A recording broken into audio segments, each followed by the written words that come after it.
Okay, good morning, students. Today we are going to discuss about spina bifida, which is an important topic in pediatric neurological physiotherapy. So, for spina bifida, if you look at the definition or word itself, spina bifida means split spine. Spine which is split into two parts, that is known as spina bifida. When we look at the definition, it says that spina bifida is a developmental birth defect which involves deficit of neural tube because of the incomplete closure of embryonic neural tube, which is resulting into incompletely formed spinal cord. We will just fast brush up about the anatomy of spinal cord and how it develops. The vertebral bodies of spinal cord develop from the mesoderm, which is around the notochord of a human embryo. It starts developing from center of each body and extends to projections which will grow around the neural canal and form the vertebral arch. They gradually grow around, form the vertebral arch, and then they fuse first in the thoracic region, from where the fusion extends upwards towards your cervical spine and downwards towards your lumbosacral spine. When we talk about spina bifida, the pathology here mainly is failure of fusion of these arches, and because of this there is development of spina bifida. The gap which is located in the posterior part of the spine, which is nearby the skin of your dorsal surface or back, it leaves an area of bone on either side, and thereby it creates a two-part spine, a bifid spine. The most serious problem from spina bifida occurs when, along with the deficit in the spinal arch or vertebral arch, the coverings of spinal cord are also exposed. The coverings, as we know, are meninges. They are also exposed or they are bulging outside the defect, which is causing main issue. Here, this is a figure which is explaining the development of cord at around 20 days. Here, we can see there is development of neural fold which is begun to form on both the sides. Gradually, at 21 days up to 28 days, the neural tubes are closing. If the neural tube closes completely, it will form a vertebral arch around the spinal cord like it is shown here. But when it is not closed completely like it is shown in this figure, the opening is there and vertebral arch is not completed. That is why your spinal cord is supposed to be or is prone to be exposed to the environment. So when we discuss about the pathology, in addition, there are chances that vertebrae which are overlying the open portion of spinal cord, they are also not fully formed. They remain unfused and open, because of which the abnormal portion of spinal cord will stick out through the openings in the bone. It will protrude out. There may be presence of a fluid filled sac around the open spinal cord. The fluid here will be, of course, cerebrospinal fluid. The most common location for this kind of malformation or bifid spine is the area or junction nearby lumbar and sacral spine, because that is the region of transformation. Now, when we look at the causes of spina bifida, normally the closure of tube occurs around 28 days, as we saw in the figure. But whenever there is some interference and the tube is failing to close, there is going to be neural tube defect. The interference can be because of multiple reasons.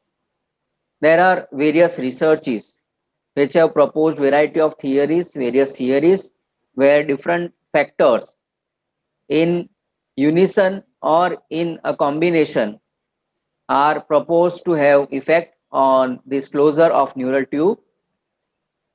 Medications such as anticonvulsants or antidiabetic medicines, obesity, increased temperature of body because of the infection related fever or any external sources such as use of electrical blankets, disease such as cancer, hypertension, coronary artery disease, or lack of folic acid.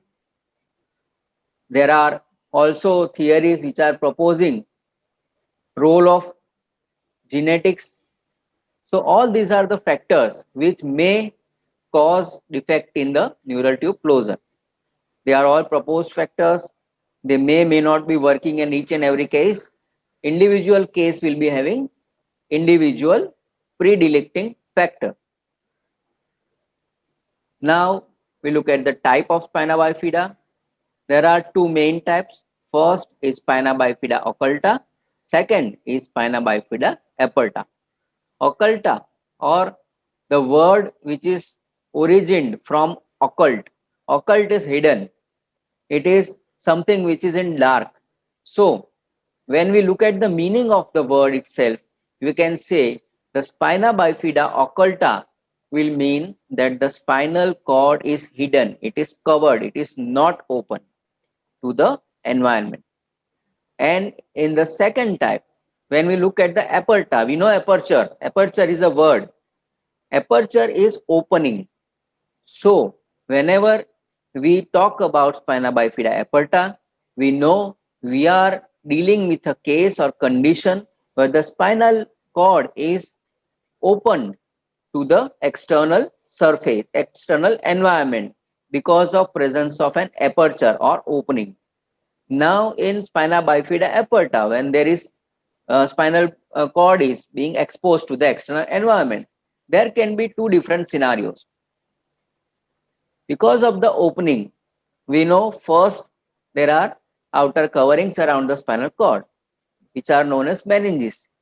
If the meninges are only exposed to the environment, if they are only the ones who are protruding outside the aperture, then it is known as spina bifida aperta meningocele type. Meningo is meninges and ocele. Ocele is any cyst, which is a fluid filled cavity. Whenever we are talking about any fluid filled cavity, we use suffix ocele. So meningocele is fluid filled cavity which are meninges along with the CSF. They are protruding outside the aperture.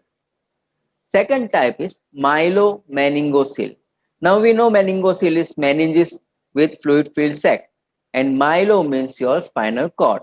So in this case, spinal cord, meninges, and a fluid filled sac where CSF is there, all these are protruding outside the aperture. So these are the main types of our spina bifida. Spina bifida occulta, where spinal cord, meninges, everything is hidden, it is covered, and spina bifida aperta, where there are chances of opening up of either meninges alone or meninges with spinal cord outside the aperture. First, we will look into the spina bifida occulta. We know there is no opening of back, there is no aperture in the back. Outer part of some of the vertebrae are not completely closed. So there is deficit just in closure of your vertebral arches. Skin at the site of the lesion may seem totally normal. You can see in this image, spinal cord is fine, bony spine is fine, but here there is deficit in the fusion. Barabar? So the spinal cord is not protruding outside the skin. There is no opening. But spinal cord is exposed within your skin. It may have some hair growing from the area around the opening. There may be a dimple in the skin, a lipoma, which is a tumor-like protrusion filled with a fat, a dermal sinus, or a birthmark can also be present. These are indirect indicators for presence of some spinal defect underlying the skin. Abnormality in bladder control, either it can be enuresis or it can be urine retention. Enuresis is increased frequency of micturition, whereas urine retention is the person is not able to void the urine. Is not able to pass the urine. Second one is meningocele. Here you can see in this figure, red colored meninges are open to the environment. Skin is covered or it may not be covered. Outer faces of some vertebra are totally open, unfused. Meninges are damaged and they are pushed out through the opening. There is a sac or cyst which is containing CSF, this bubble-like thing that is protruding out. The spinal cord and nerves are still not involved and their function is almost normal. Spina bifida cystica, or also we know that as a myelomeningocele. Now here you are looking at the picture of a baby which is having your spina bifida cystica at the cervicothoracic region. The regions of transformation such as the lumbosacral region and the cervicothoracic region where the curvature of spine is changing from lordosis to kyphosis or vice versa. They are the most prone regions where there are chances of development of spina bifida. Now, in spina bifida cystica, unfused portion of spinal column allows spinal cord to protrude through an opening in the overlying vertebrae. Here, along with the meninges, spinal cord itself with nerve roots is protruding outside. That is known as myelomeningocele. This is an image, meningomyelocele or myelomeningocele and meningocele. Here just the meninges are protruding along with the fluid filled sac. Here there is a fluid filled sac where there is meninges along with your spinal cord and its structures, surrounding structures. Now for diagnosis, mostly the lab results will be helpful along with the radiological findings. The maternal serum alpha fetoprotein test is performed between 16th and 18th week of pregnancy. The presence of AFP in serum of mother will suggest there is some kind of deficit in the vertebral arch formation. Ultrasound can be an indicator where you can see incompletely fused neural arches.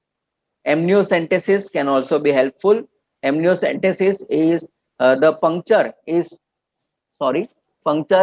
done in the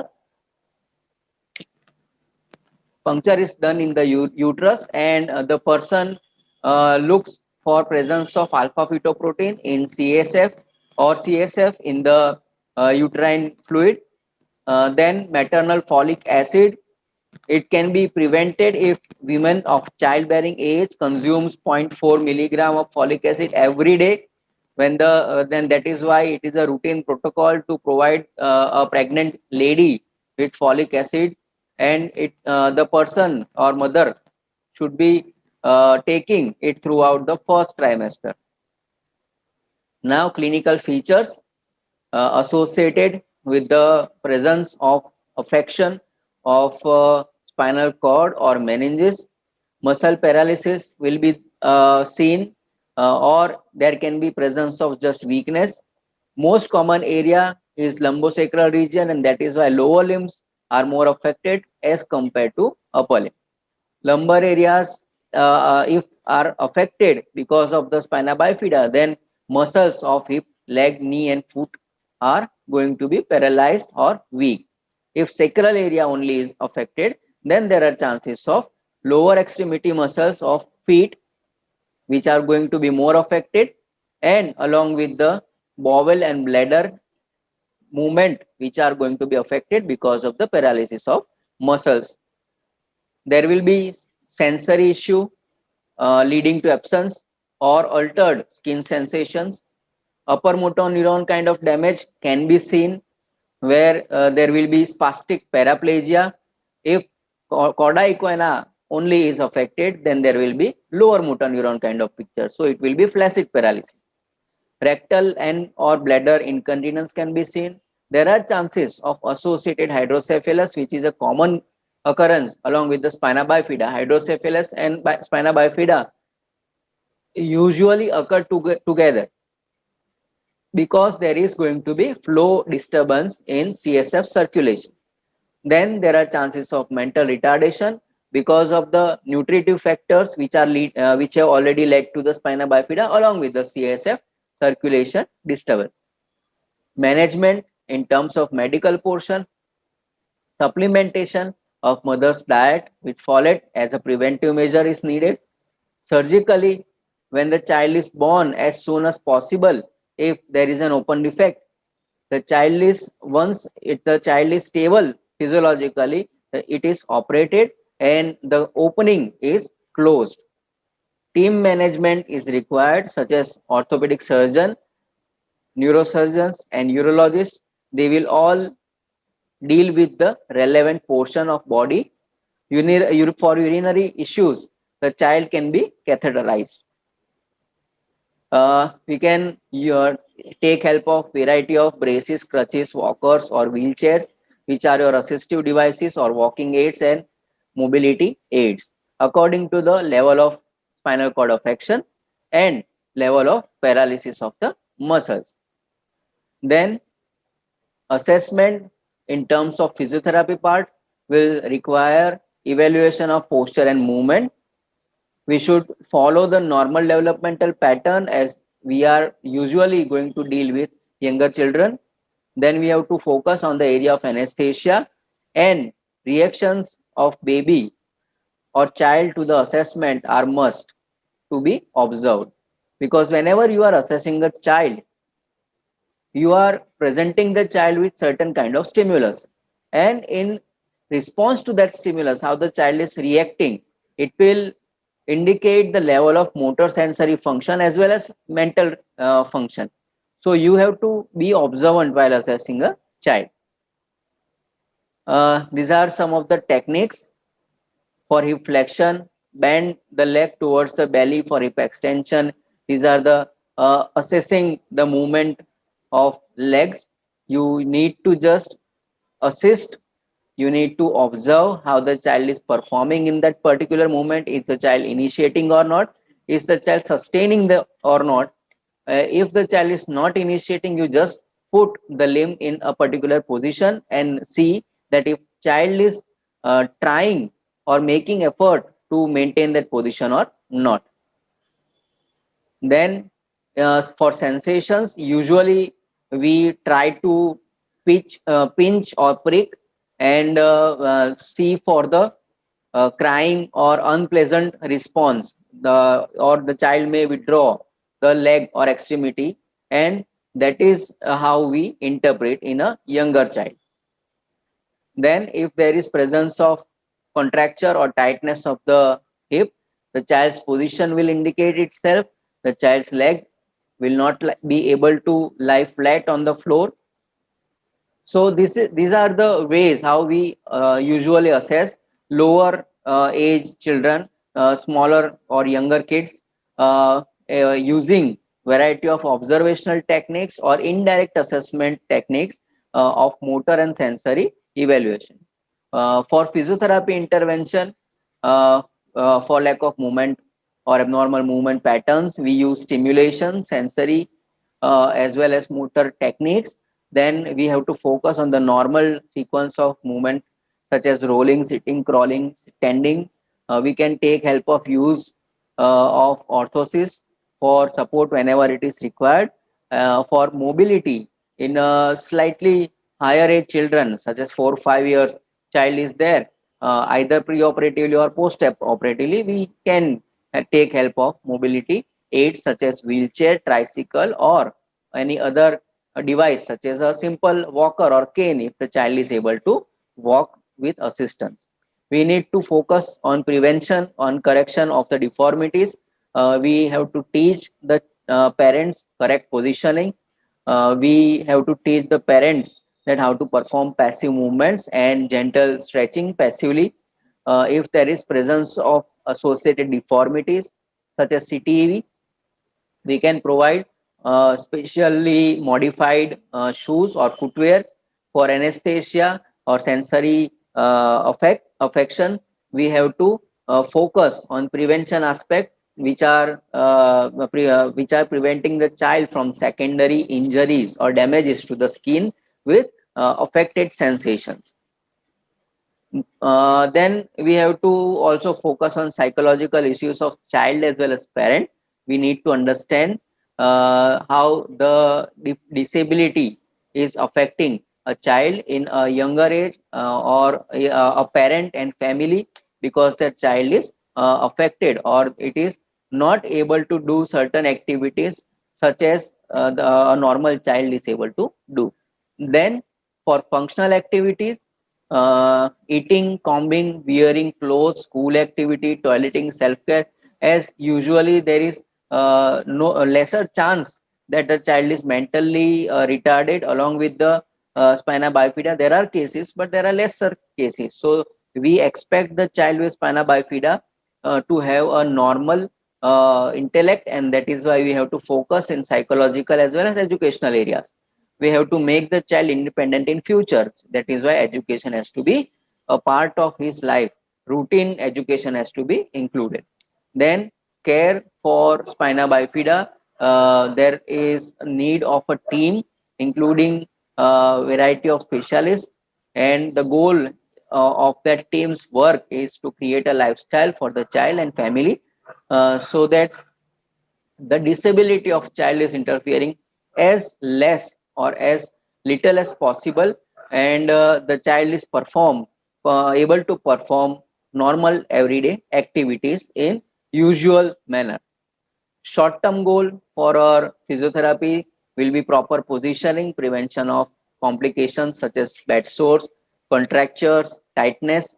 Then we have to focus on initiating the normal developmental sequence, such as turning or head control or crawling movement.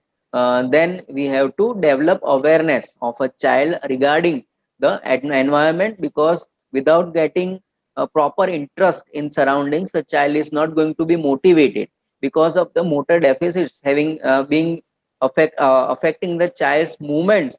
If the child is not interested in surrounding, then he is not going to be motivated to move. Then for long term, we have to focus on muscle strengthening, because even with surgery or without surgery, the strength is going to be major issue, and we have to work on strengthening as early as possible. We need to work on standing and walking position, trunk control during sitting, standing, as well as walking. Functional activities, which are the main activities of daily life, are focused first, and then instrumental or advanced community level activities are included. Psychological impairments, we have to be cautious that person is not affected psychologically soon, and he or she is prevented from any kind of psychological impairment. And if there is some psychological issue, then we have to refer to the specialist as soon as possible. Speech of the child is usually not affected, but if it is a higher level spina bifida, such as we saw in a image, then there are going to be issues with neck control, and that is why, because of the lack of head and neck control, the speech is going to be affected.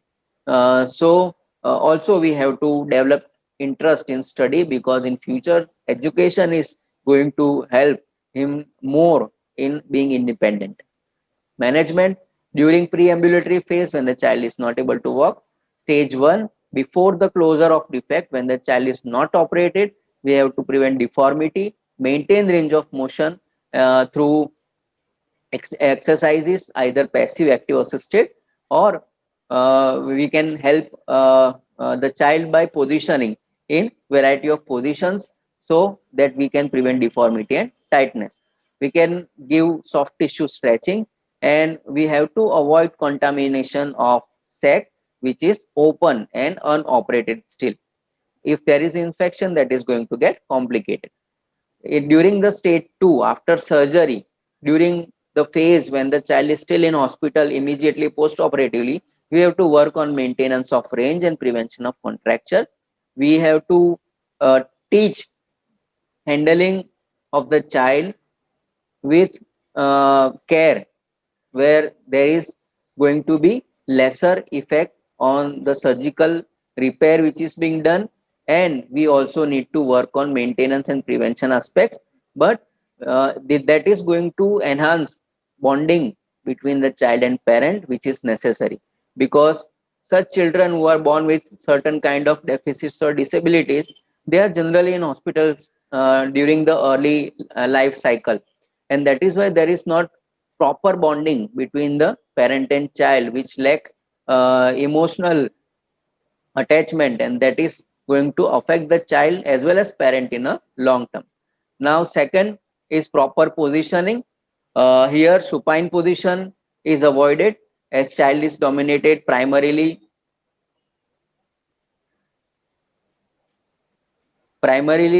dominated by primitive reflexes and the effective of gravity both.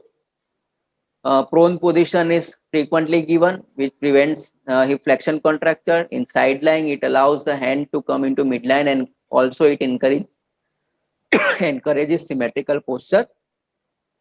Now, if there is absence of sensation, it is not usual picture where sensory motor loss are corresponding with each other, but sensations of exteroceptive as well as somatosensory aspects will result in two major problems. First one is that there is risk of injury because the child is not able to feel pain or pressure or temperature changes.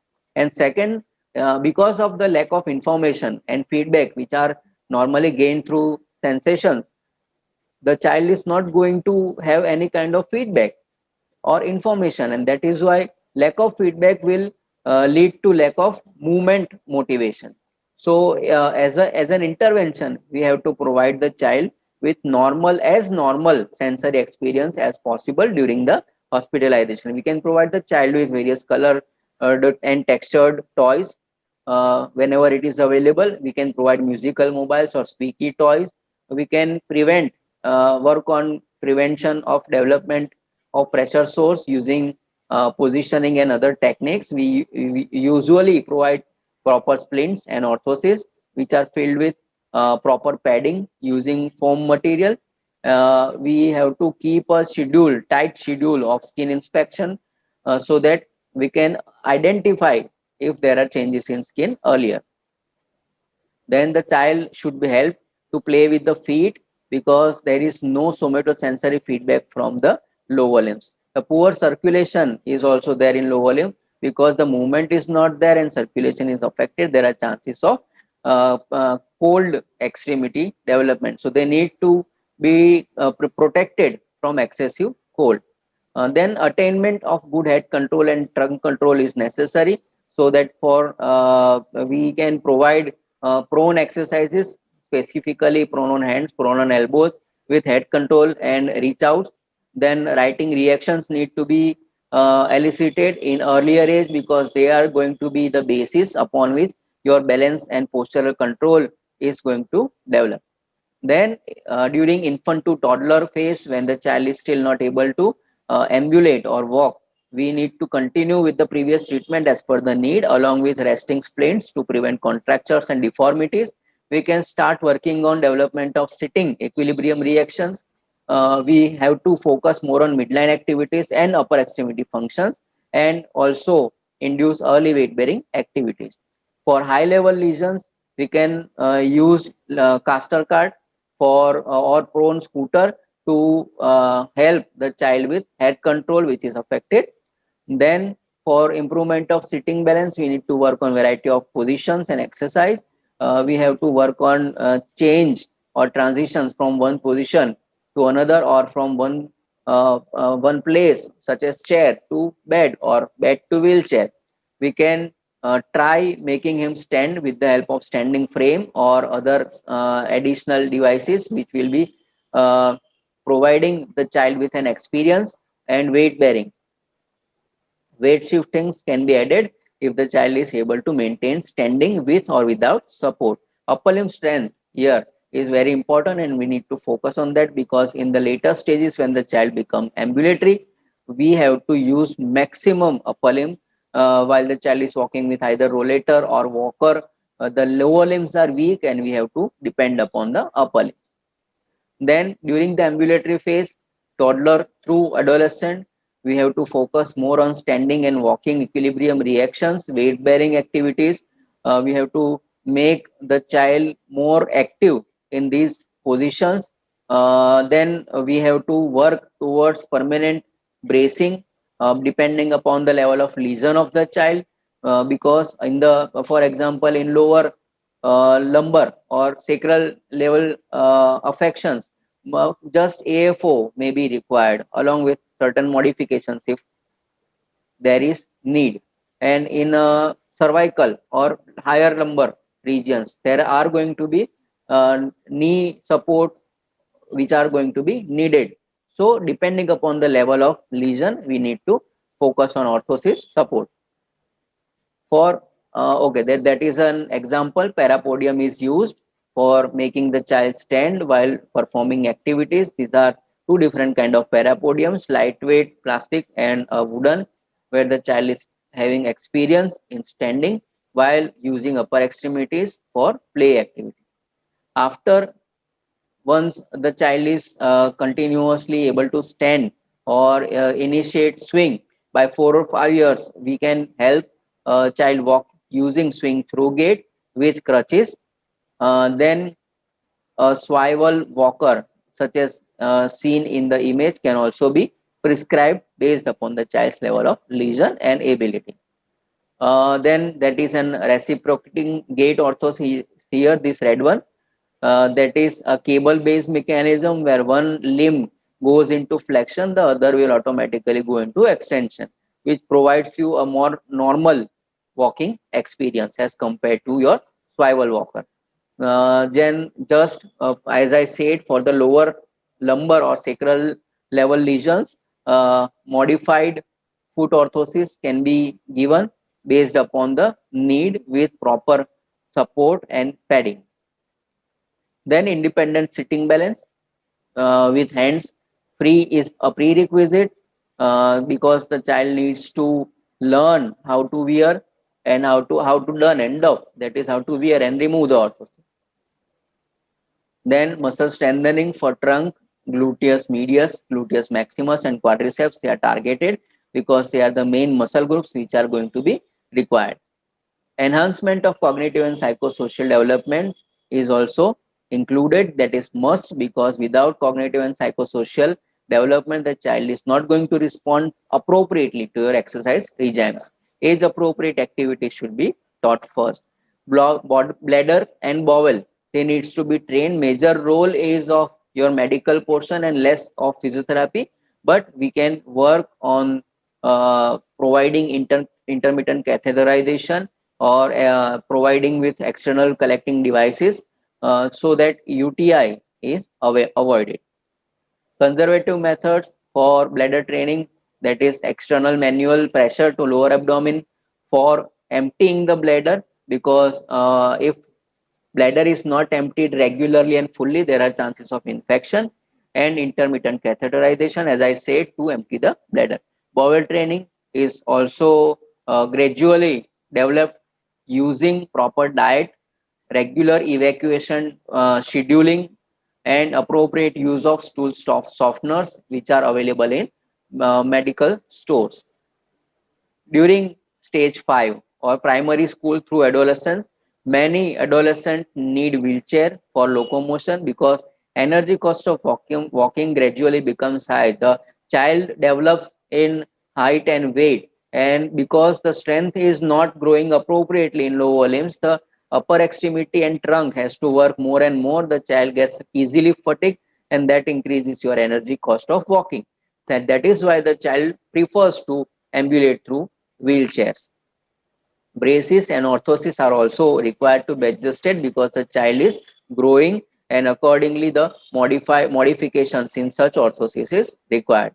Mainly adolescents are wheelchair bound, and that is why the person or the child needs to be trained properly for the transfer activities and skincare activities, because being in wheelchair continuously for hours and hours may be detrimental. That is going to create your pressure source, or while transferring from wheelchair to bed or some other surface, there are chances of injury to skin, which is anesthetic.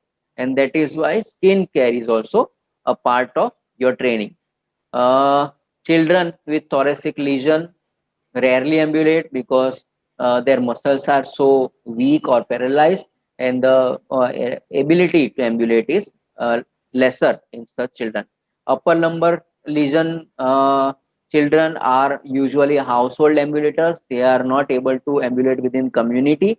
Lower lumbar lesion community ambulator are there because they are going to be able to use mobility devices as well as orthosis, and with the support of such devices the child may be able to ambulate in community with proper training. If the child is having sacral level lesion, the minimal bracing is required, and the child may be able to ambulate without any assistive device. In case if there is development of deformities, they may need to be corrected surgically as per the requirement. Maintenance of existing strength is important because without maintenance of strength, the current level of activities of daily living functioning, that is going to be affected. Locomotion activities such as gait related skills are the important part of training, because whenever the child is walking, the child learns to walk and starts walking within the house, in-house ambulation, or in the community, there are chances of other uh, adverse effects such as falling down, and the child needs to be trained how to fall down and how to get back into the standing or sitting position. So that is what we include in our training also. Thank you. This finishes up with our topic spina bifida. We know that is a fast revision. That is why I have covered it faster. Still, if there are any queries, you can post it here, or you can directly ask me on my social media profile. Thank you.